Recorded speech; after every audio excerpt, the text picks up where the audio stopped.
Good afternoon students. कैसे हैं आप सब बच्चों? Welcome to Pratham science academy. Myself Sharmila Thakur. As you know, मैं अपना लेक्चर मोटिवेशनल लाइन के साथ स्टार्ट करती हूँ।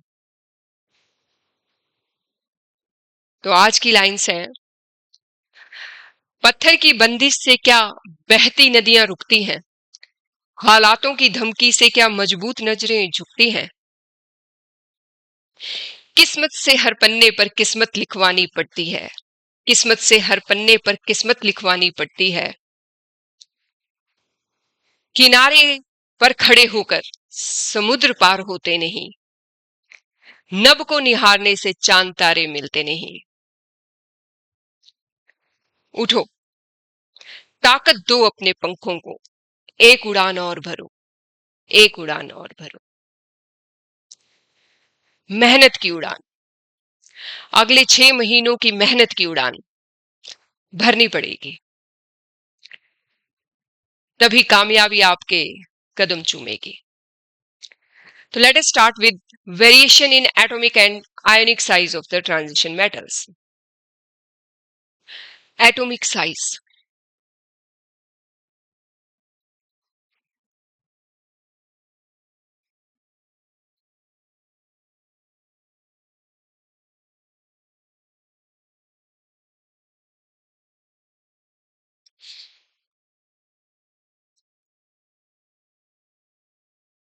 हाँ तो बच्चों, आज का हमारा टॉपिक है variation in atomic and ionic size.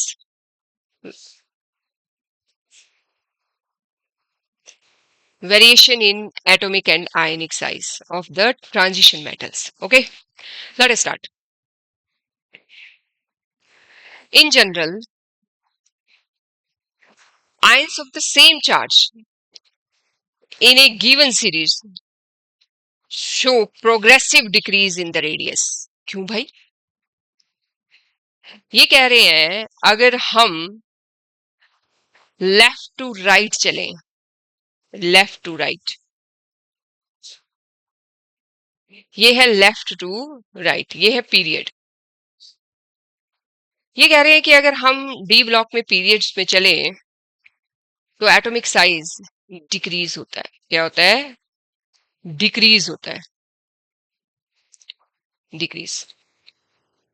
और अगर हम ग्रुप में नीचे को चले, किसमें? ग्रुप में डाउन चले, तो एटॉमिक साइज इंक्रीज होता है। क्या होता है? इंक्रीज होता है, EASE। ठीक है, so left to right decrease होगा। क्यों? क्योंकि न्यूक्लियर चार्ज इंक्रीज होगा। क्या होगा? न्यूक्लियर चार्ज पर एटम जो है वो आगे जाते जाते पर एटम यूनिटी बढ़ता जाएगा, एक यूनिट। ये this is because the electron enters the d orbital each time the nuclear charge increases by unity। हो गया? क्लियर हो गया आपको ये ट्रेंड से? It may be recall that shielding effect. अब आप जानना चाहते होंगे shielding effect of D electron is not effective. Shielding effect ना डी ब्लॉक का इफेक्टिव होता है, ना एफ ब्लॉक का इफेक्टिव होता है। अब हम जानने की कोशिश करेंगे कि ये शील्डिंग इफेक्ट होता क्या है, कि ये शील्डिंग इफेक्ट होता क्या है। Okay,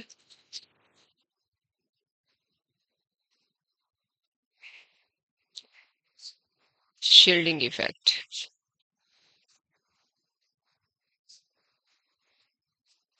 shielding effect, shielding effect को हम स्क्रीनिंग इफेक्ट भी कहते हैं। शील्डिंग इफेक्ट को ही हम स्क्रीनिंग इफेक्ट कहते हैं।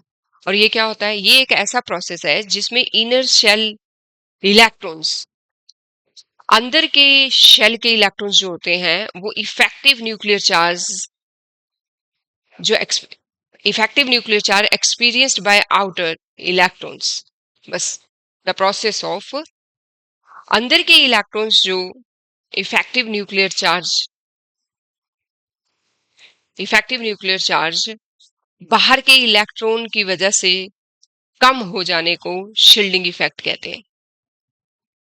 मैं फिर से बता रही हूं कि स्क्रीनिंग और शील्डिंग इफेक्ट एक ही होता है, जिसमें अंदर के शेल के इलेक्ट्रॉन्स होते हैं वो अब इफेक्टिव न्यूक्लियर चार्ज एक्सपीरियंस कम करते हैं because of the outer electrons in an atom. This occurs because the inner electrons repel the outer electrons, क्योंकि अंदर के इलेक्ट्रॉन जो बाहर के शेल के इलेक्ट्रॉन्स हैं उनको क्या करेंगे, रिपेल करेंगे और जो न्यूक्लियर चार्ज है उसको रिड्यूस कर देंगे। मतलब अट्रैक्शन जो है आउटर मोस्ट इलेक्ट्रॉन की कम हो जाएगी शील्डिंग इफेक्ट की वजह से। जितने ज्यादा अंदर इलेक्ट्रॉन बढ़ते जाएंगे, अंदर के शेल्स में इलेक्ट्रॉन बढ़ते जाएंगे, उतना ही शील्डिंग इफेक्ट जो है बढ़ता जाएगा। मतलब वो न्यूक्लियर चार्ज जो है वो कम होता जाएगा। As a result outer electrons feel weaker pull towards the nucleus. इसका मतलब न्यूक्लियर चार्ज के इफेक्ट को शील्डिंग इफेक्ट कम करता है। अगर शील्डिंग इफेक्ट ज्यादा होगा, more is the shielding effect, मतलब shielding effect SHIELDING shielding effect is universally proportional to nuclear charge. Nuclear charge ये बढ़ेगा, मतलब अगर इनर शेल इलेक्ट्रॉन्स इंक्रीज होंगे, number of inner shell electron बढ़ेंगे, इनर शेल इलेक्ट्रॉन इंक्रीज होंगे, तो वो क्या करेंगे, आउटरमोस्ट इलेक्ट्रॉन को रिपेल करेंगे और न्यूक्लियर चार्ज के इफेक्ट को कम कर देंगे। न्यूक्लियर चार्ज के इफेक्ट को कम कर देंगे और इसे ही हम शील्डिंग इफेक्ट कहते हैं। इसे ही हम शील्डिंग इफेक्ट कहते हैं। ठीक है।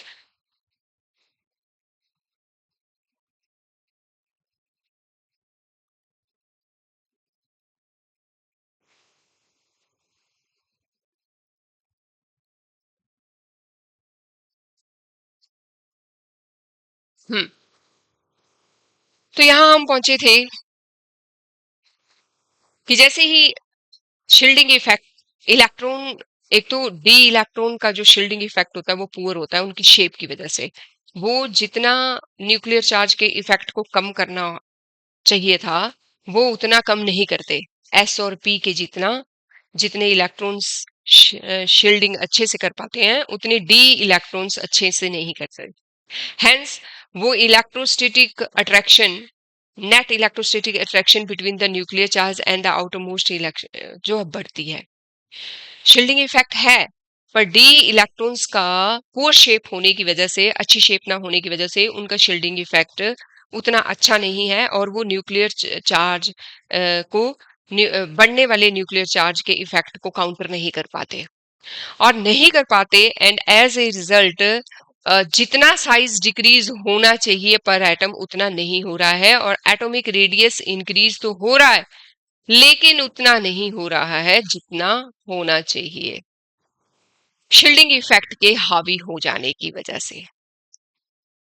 इसलिए आप देखेंगे कि जब इसका चार्ट बनाएंगे हम न्यूक्लियर एटॉमिक साइज का तो कुछ वेरिएशंस आएंगे, कुछ वेरिएशंस आएंगे।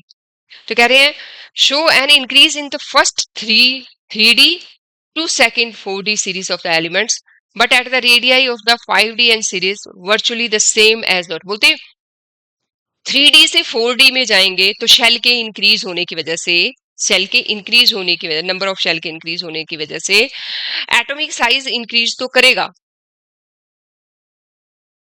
लेकिन 4D से 5D में जब जाएंगे तब जितना रेडियाई इंक्रीज होना चाहिए उतना नहीं होता है।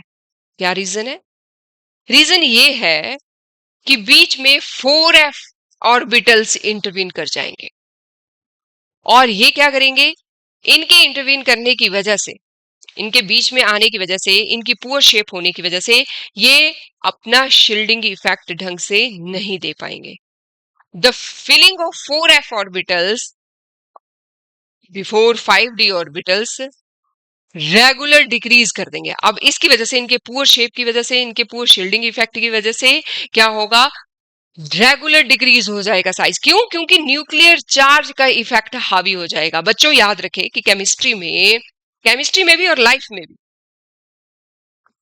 जो इफेक्ट भारी हो जाता है हम वैसे ही बन जाते हैं.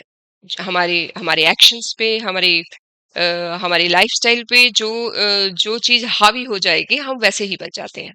सो वैसे ही लेंथेनाइड कंट्रैक्शन. अब यहाँ क्या हुआ कि 4f आया, वो पुअर था अपने काम में, अपनी शील्ड करने के इफेक्ट में पुअर था, और अपनी शेप की वजह से उसकी शेप जो है डिफ्यूज्ड है, बहुत ज्यादा है, डिफ्यूज्ड है, और उसकी वजह से वो स्क्रीनिंग, जिसे कि हम शील्डिंग इफेक्ट भी कहते हैं, जिसका मतलब कि क्या है, जिसका मतलब सिर्फ इतना सा है कि अंदर के जो इलेक्ट्रॉन्स हैं, जो न्यूक्लियस के पास के इलेक्ट्रॉन्स हैं, वो आउटर मोस्ट इलेक्ट्रॉन्स जो हैं उनको रिपेल करेंगे और साइज को इंक्रीज करने की कोशिश करेंगे.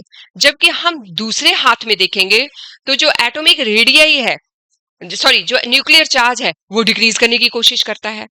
तो वो कोशिश तो अपनी कर रहा है क्योंकि नंबर ऑफ इलेक्ट्रॉन तो बढ़ रहे हैं, लेकिन वहीं पे जो दूसरा इफेक्ट है उसको इंक्रीज नहीं होने दे रहा, जिसे कहते हैं शील्डिंग इफेक्ट. और इसे कहते हैं हम लेंथेनाइड कंट्रैक्शन. क्या कहते हैं इसे हम? Lanthanide contraction. और इस लेंथेनाइड कंट्रैक्शन की वजह से जितना एक सीरीज से, ग्रुप में एक सीरीज से दूसरी सीरीज में जाते हुए, किसमें, 4d से fd में जाते, यहां तो ये थोड़ा इंक्रीज होगा भी जितना होना चाहिए, लेकिन 4d से 5d में जाते हुए 4f के इंटरवीन करने की वजह से लेंथेनाइड कंट्रैक्शन हो जाती है, और जिसकी वजह से ये ऑलमोस्ट सेम साइज के ही रह जाते हैं. कोई प्रॉब्लम?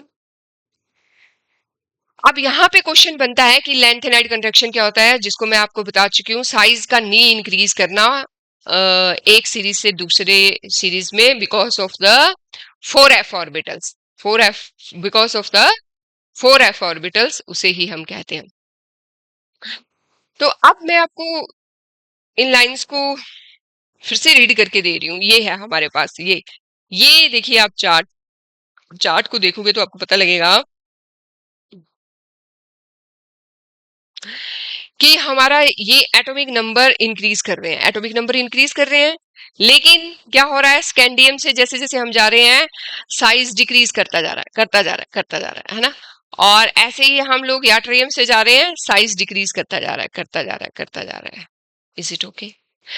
तो ये जनरली हमने क्या देखा कि ग्रुप पीरियड में साइज डिक्रीज करता है, और ग्रुप में नीचे आते आते साइज पहले इंक्रीज करता है फर्स्ट सीरीज में, और फिर ऑलमोस्ट सेम रहता है. मैं अब सारी बातें आप समझ चुके होंगे एटॉमिक साइज के बारे में. ट्रेंड अक्रॉस द पीरियड क्या आया है? Size shrinkage from group 3 to group 6 because of the extra protons, है ना.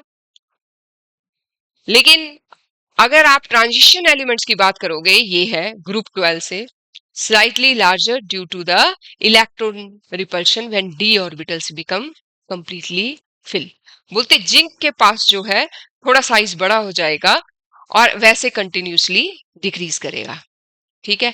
इसी तरह से 3d और 4d में एटॉमिक रेडियाई इंक्रीजिंग सिग्निफिकेंटली, जितना करना चाहिए first row to second row, because new main shell add हो रहा है, शेल ऐड होने से हमेशा साइज बढ़ता है, इसीलिए ग्रुप में साइज बढ़ता है. लेकिन अगर 4d से 5d में जाएंगे हम सेकंड से थर्ड सीरीज में, तो क्या होगा, नियरली आइडेंटिकल रहेगा because of the lanthanide contraction. Where वो लेंथेनाइड कंट्रैक्शन क्यों हुई? 4f ऑर्बिटल जो है वो पुअर शील्डिंग इफेक्ट करता है, that pulls the outer electron tight. और वो आउटर इलेक्ट्रॉन को क्या करता है, पुअर होने की वजह से न्यूक्लियर चार्ज हावी हो जाता है और वो उसको टाइटली हेल्ड कर लेता है। कोई प्रॉब्लम? एज सच मैंने बार बार ये बात बता दी है, मुझे नहीं लगता कि आपको एज सच कोई प्रॉब्लम आनी चाहिए। स्क्रीनिंग इफेक्ट का मतलब भी मैंने आपको बता दिया। अब हम चलते हैं नेक्स्ट टॉपिक की तरफ।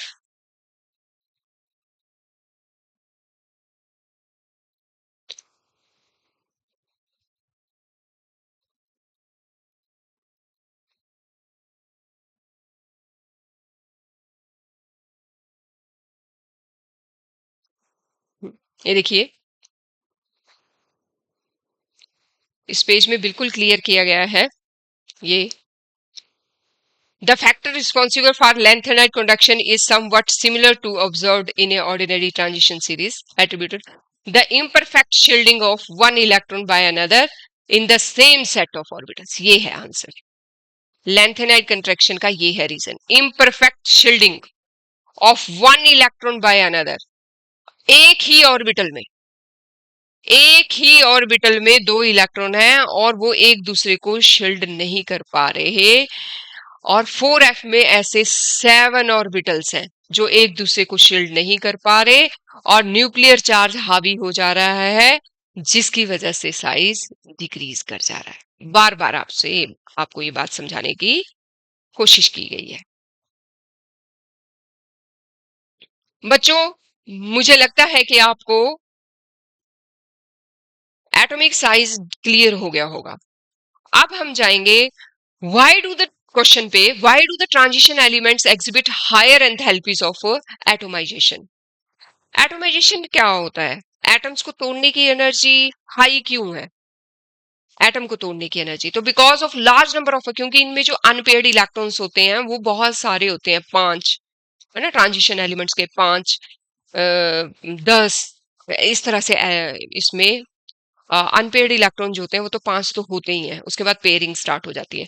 तो कह रहे हैं ये इलेक्ट्रॉन जो हैं क्या कर सकते हैं, because of the large number of the unpaired electrons in their atoms they have stronger inter atomic interaction. तो वो दूसरों के साथ जो है 5 बॉन्ड के साथ जुड़ सकते हैं और उनकी आपस में जो इंटरेक्शन है वो स्ट्रॉन्ग होती है, और स्ट्रॉन्ग अट्रैक्शन इंटरेक्शन होने की वजह से वो स्ट्रॉन्गर बॉन्डिंग करते हैं, और जिसकी वजह से फिर से देखिए ज्यादा अनपेयर्ड इलेक्ट्रॉन होने की वजह से वो ज्यादा आपस में इंटरेक्ट करते हैं, और ज्यादा इंटरेक्ट करने की वजह से उनकी स्ट्रॉन्ग, आप किसी के साथ ज्यादा इंटरेक्ट करोगे चाहे कोई भी रीजन रहे तो आपकी स्ट्रॉन्ग बॉन्डिंग बनेगी ही। आप किसी के साथ इंटरेक्ट नहीं करोगे तो बॉन्डिंग कैसे बनेगी? तो अनपेयर्ड इलेक्ट्रॉन ज्यादा होने की वजह से वो आपस में ज्यादा इंटरेक्ट करते हैं दूसरे एटम्स के साथ, और ज्यादा इंटरेक्ट करने की वजह से, ज्यादा इंटरेक्ट करने की वजह से उनकी बॉन्डिंग स्ट्रांग होती है, और स्ट्रांग बॉन्डिंग होने की वजह से वो टूटती नहीं है। और तोड़ने के लिए क्या चाहिए? हायर एंथैल्पी ऑफ एटोमाइजेशन चाहिए, higher enthalpy of atomisation. Students, अब हमारा नेक्स्ट टॉपिक है ionisation energy. Ionisation energy, okay. So ionisation energy क्या होती है?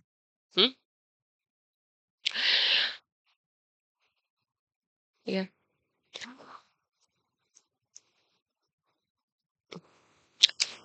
Energy required to remove outermost electron of an atom,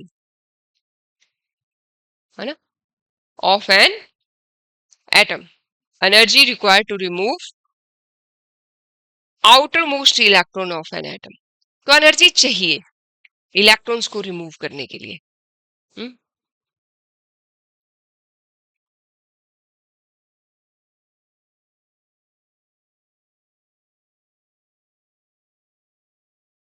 ठीक है।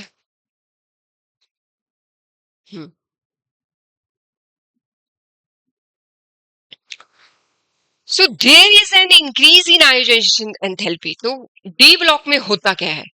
डी ब्लॉक में जो एलिमेंट्स हैं उनमें से इलेक्ट्रॉन को निकालने के लिए हाई एनर्जी आयोनाइजेशन एनर्जी चाहिए या लो?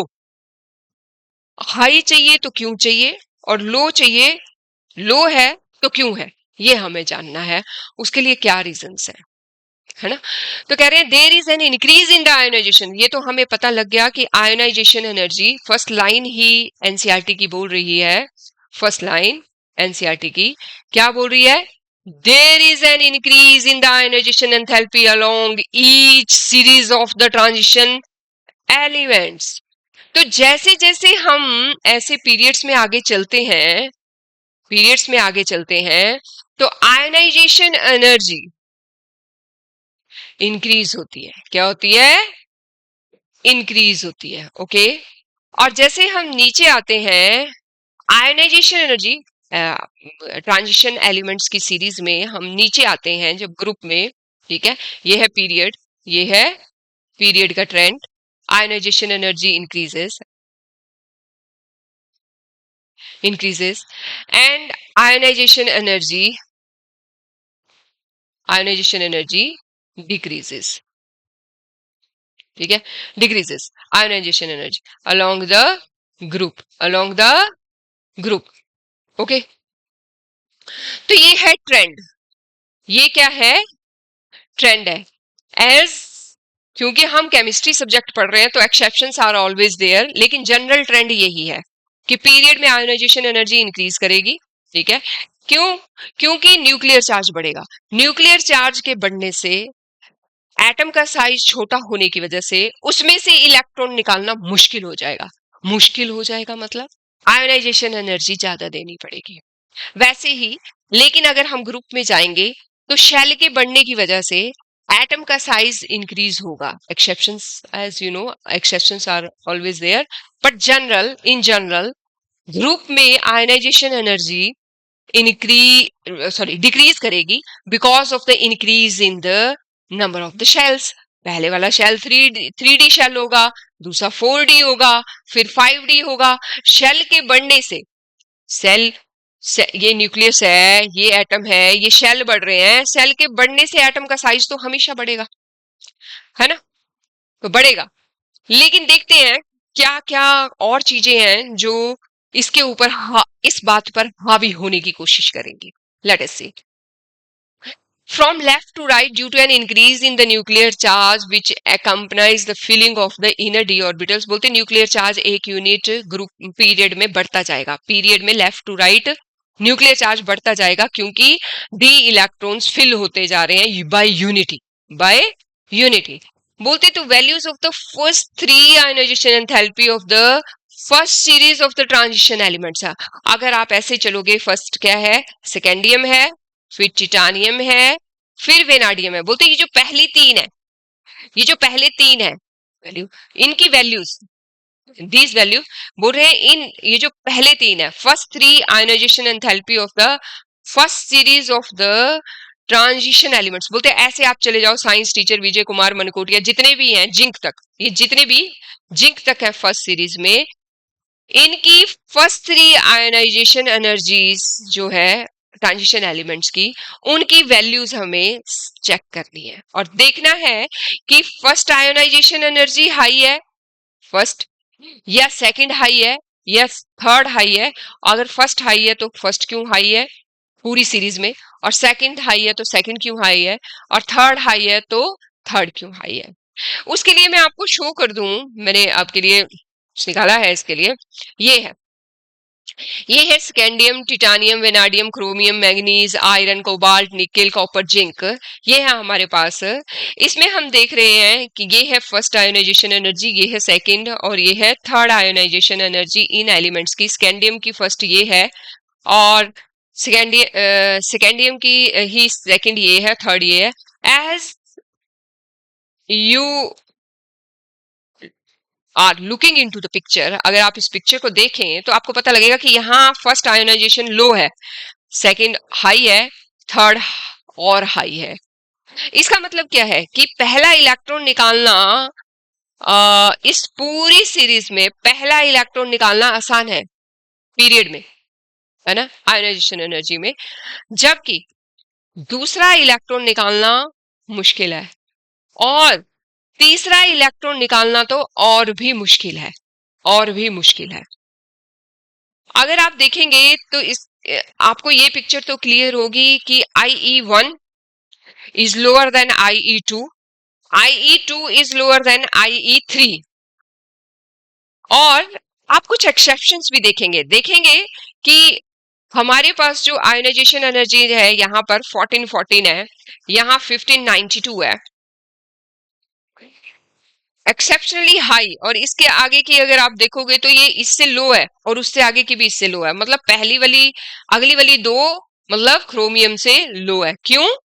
क्योंकि जब इससे दो इलेक्ट्रॉन निकल जाएंगे क्रोमियम से, क्रोमियम है, जब इससे दो इलेक्ट्रॉन निकल जाएंगे तो ये s के इलेक्ट्रॉन सारे निकल जाएंगे और क्रोमियम क्रोमियम क्या हो जाएगा, क्रोमियम की इलेक्ट्रॉनिक कॉन्फ़िगरेशन स्टेबल हो जाएगी और स्टेबल इलेक्ट्रॉन निकालना मुश्किल हो जाता है।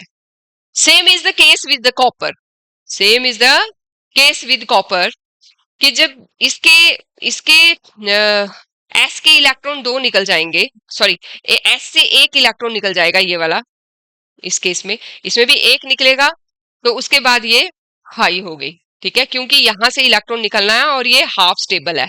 इसी तरह से कॉपर में भी 10 में से निकलना है, 4D10 और 4S1 कॉन्फ़िगरेशन थी, 1 निकल गया अगर तो वो इजिली निकल जाएगा, लेकिन उससे दूसरा निकालना बहुत मुश्किल हो जाएगा क्योंकि वो इलेक्ट्रॉनिक कॉन्फ़िगरेशन अब स्टेबल हो चुकी होगी। ऐसे ही यहाँ 10 होगा, तो इसलिए ये हाई है। तो आपको समझ आ रहा है कि क्रोमियम और कॉपर की सेकेंड आयोनाइजेशन एनर्जी क्यों हाई है, बिकॉज ऑफ, क्योंकि अब जो इलेक्ट्रॉन हमने निकालना था, जो सेकेंड इलेक्ट्रॉन निकाला है वो स्टेबल इलेक्ट्रॉनिक कॉन्फ़िगरेशन के अंदर से निकाला है, चाहे वो हाफ फिल्ड से निकाला चाहे वो फुली फिल्ड से निकाला। और इसी तरह से थर्ड आयोनाइजेशन एनर्जी मैंगनीज की बहुत हाई है। अगर मैंगनीज की इलेक्ट्रॉनिक कॉन्फ़िगरेशन आप देखोगे, अगर मैंगनीज की इलेक्ट्रॉनिक कॉन्फ़िगरेशन आप देखोगे तो आपको पता चलेगा कि मैंगनीज की इलेक्ट्रॉनिक कॉन्फ़िगरेशन कुछ इस तरह से है। मैंगनीज कौन से नंबर पर है, क्रोमियम के बाद है ना, तो उसकी इलेक्ट्रॉनिक कॉन्फ़िगरेशन होगी 3D5 और क्या 4S2, ये होगी उसकी इलेक्ट्रॉनिक कॉन्फ़िगरेशन, किसकी, मैंगनीज की। अब क्या है, दो इलेक्ट्रॉन निकल करके अब फिर से उसमें भी स्टेबल इलेक्ट्रॉनिक कॉन्फ़िगरेशन आ चुकी है मैंगनीज में भी। अब जब मैंगनीज में स्टेबल इलेक्ट्रॉनिक कॉन्फ़िगरेशन, तो ये क्यों देगा, थोड़ी सी एनर्जी से क्यों अपने आप को अनस्टेबल करेगा, पर जब इसे हाई एनर्जी मिलेगी सेफ्टी दे देगा अपने अपने एटम को ये, तो उसके बाद ये निकल सकता है। तो हाई एनर्जी यहाँ पे 3 2 ये अनएक्सपेक्टेडली हाई है क्योंकि ये दो देने के बाद यहाँ पे स्टेबल इलेक्ट्रॉनिक कॉन्फ़िगरेशन, यहाँ एक देने के बाद हाफ फिल्ड आ गई थी, इन दोनों में एक देने के बाद, यहाँ दो देने के बाद हाफ फिल्ड इलेक्ट्रॉनिक कॉन्फ़िगरेशन आ गई है, इसलिए ये एनर्जी हाई है।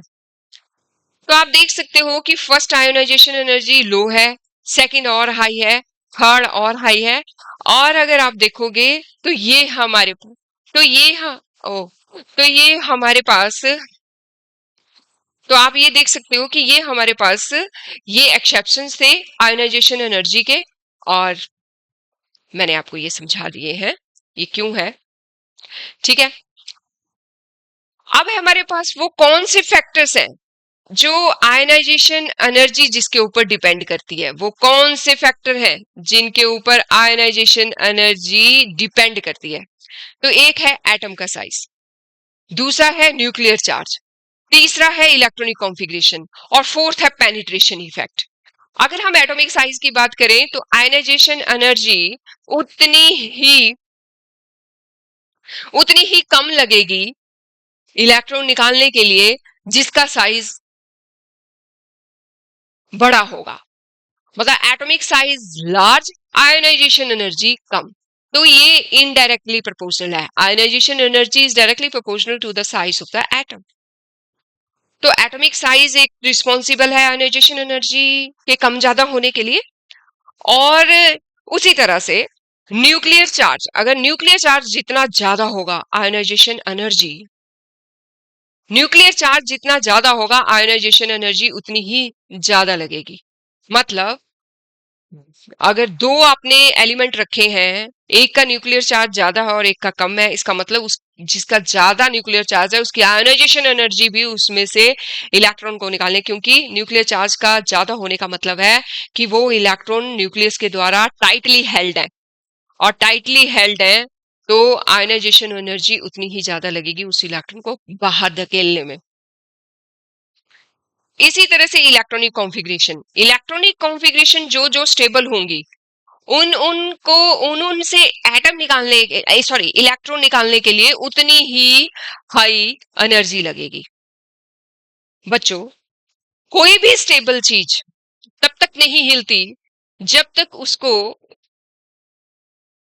जो उसने स्टेबल होने के लिए किया था वो मिल ना जाए।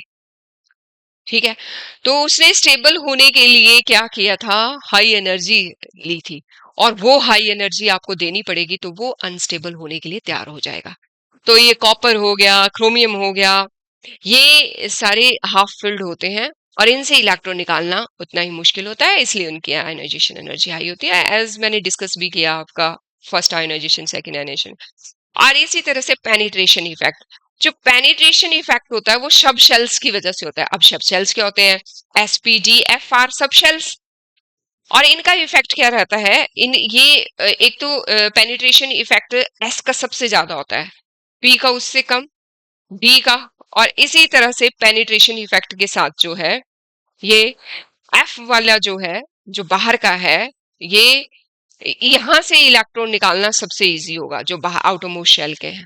ठीक है, तो ये जो ये पेनिट्रेशन इफेक्ट जो होता है ये शेप की वजह से होता है, शेप की वजह से। जैसे एस की शेप स्फेरिकल होती है, पी की डबल शेप होती है, डी की डबल डबल शेप्स होती हैं, ज्यादातर डिफ्यूज्ड होती हैं आगे, तो उतना ही जो है इनका पेनिट्रेशन इफेक्ट कम होगा, और जिसका पेनिट्रेशन इफेक्ट कम होगा उनके आयोनाइजेशन एनर्जी जो है वो लो होगी। क्या होगी? लो होगी। तो ये चार बातें हैं जो डिसाइड करती हैं कि आयोनाइजेशन एनर्जी किसी एटम की लो होगी या हाई होगी। बच्चों, मैं यहाँ रीड करते करते रुक गई थी, और यहाँ से मैंने आपके लिए बहुत सारी चीजें फाइंड आउट करके रखी थी कि मैं कैसे आपको समझाऊं, तो मैं उन पे गई थी। अब मैं एक बार फिर से इनके रीड करके आपको बताऊंगी। एनसीईआरटी की कोई लाइन हम रीड करने से एटलीस्ट नहीं छोड़ेंगे।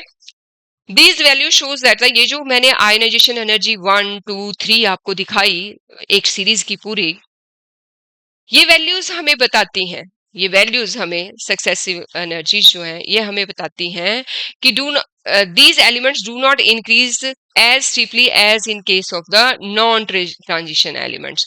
बोलते ये जितनी ज्यादा हाई हुई एलिमेंट्स की, एक एलिमेंट से दूसरे, एक एलिमेंट में ही तीनों एनर्जीज, बोलते इतनी ज्यादा हाई जो है बाकी एलिमेंट्स में नहीं हुई थी। Variation in ionization energy along a series of transition element is much less in comparison to the variation along a period of non transition। ये कह रहे हैं आप, ये फिर से इन्होंने बात समझाने की कोशिश की कि आयोनाइजेशन एंथैल्पी किसी एक सीरीज में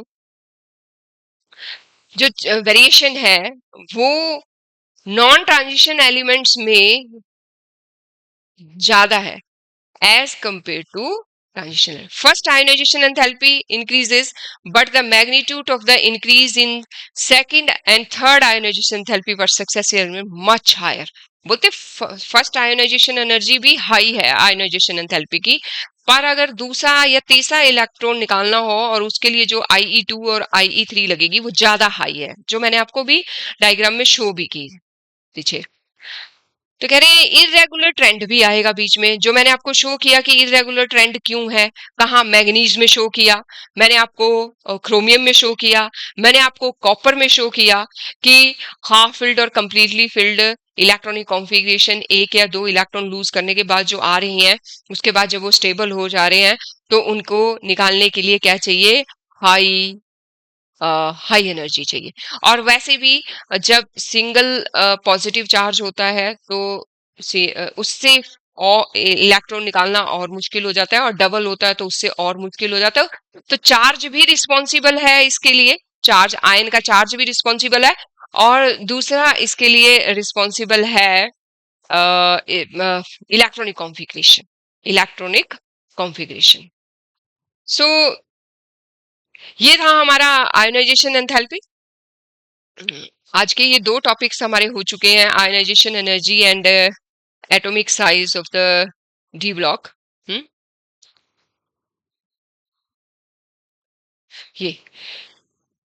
ये जो मैं आपको चार्ट में पूरा क्लियर कर चुकी हूँ कि क्रोमियम हाफ फिल्ड कब हो जाता है, कितने इलेक्ट्रॉन लूज करने के बाद हो जाता है, आयरन कितने, मैं आपको बता दूं कि ट्रांजिशन एलिमेंट्स में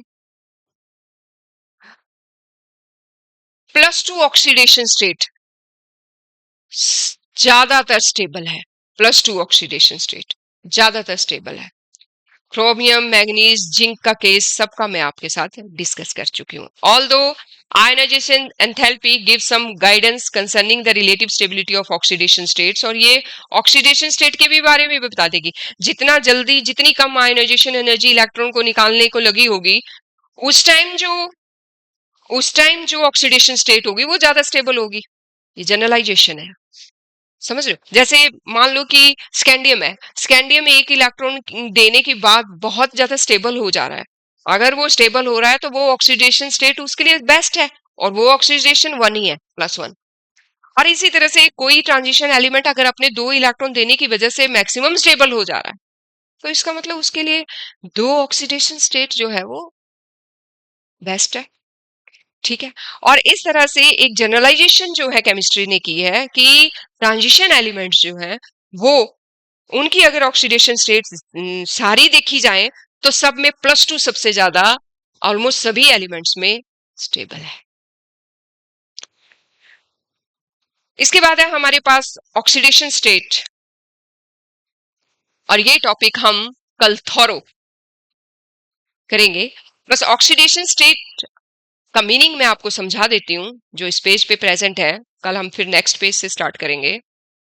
और ये तो अगर आप देखेंगे कि ऑक्सीडेशन स्टेट, क्योंकि इसमें 10 इलेक्ट्रॉन है ना, 10 इलेक्ट्रॉन है, 1 2 3 4, डी में 10 इलेक्ट्रॉन जा सकते हैं। तो मैक्सिमम आप देखोगे कि इसमें ना ऑक्सीडेशन स्टेट्स बहुत ज्यादा होंगी।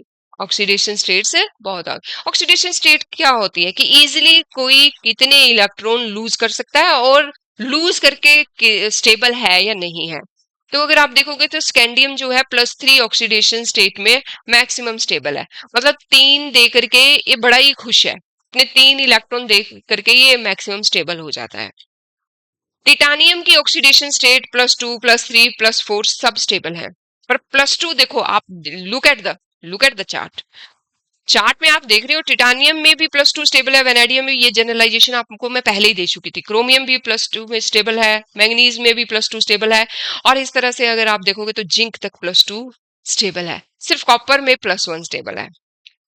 और मैग्नीज में आप देखोगे कि मैग्नीज में 2 से लेके 7 तक की ऑक्सीडेशन स्टेट है। तो ये क्वेश्चन आ सकता है कि ट्रांजिशन एलिमेंट्स की फर्स्ट सीरीज में सबसे ज्यादा ऑक्सीडेशन स्टेट में कौन सा एलिमेंट एग्जिस्ट कर सकता है, और वो है मैंगनीज। वो है मैंगनीज 2 से लेके 7 तक, और हाईएस्ट वो 7 तक रह सकता है, अपनी ऑक्सीडेशन स्टेट रख सकता है, मतलब लूज कर सकता है 7 इलेक्ट्रॉन। आपने पढ़ा ये होगा MnO7। और इसी तरह से आयरन में +2, +3, +4 और +6 है ना। तो क्वेश्चन तो देखिए एक्सट्रीम चीज पे या एक्सेप्शनल अलग सी चीज पे ही बनते हैं, तो मैग्नीज पे इस पे क्वेश्चन आ सकता है। और बाकी आप ये कि मैक्सिमम ऑक्सीडेशन स्टेट कौन सी है सभी एलिमेंट्स में ट्रांजिशन के, तो वो +2 है। और ऑक्सीडेशन स्टेट होती क्या है, तो oxidation state of an element can be defined as by losing an electron, an electron और 2 इलेक्ट्रॉन और 4 इलेक्ट्रॉन, कितने इलेक्ट्रॉन देने के बाद कोई एलिमेंट स्टेबल रह रहा है, तो वो उसकी ऑक्सीडेशन स्टेट है। Thank you and have a nice day.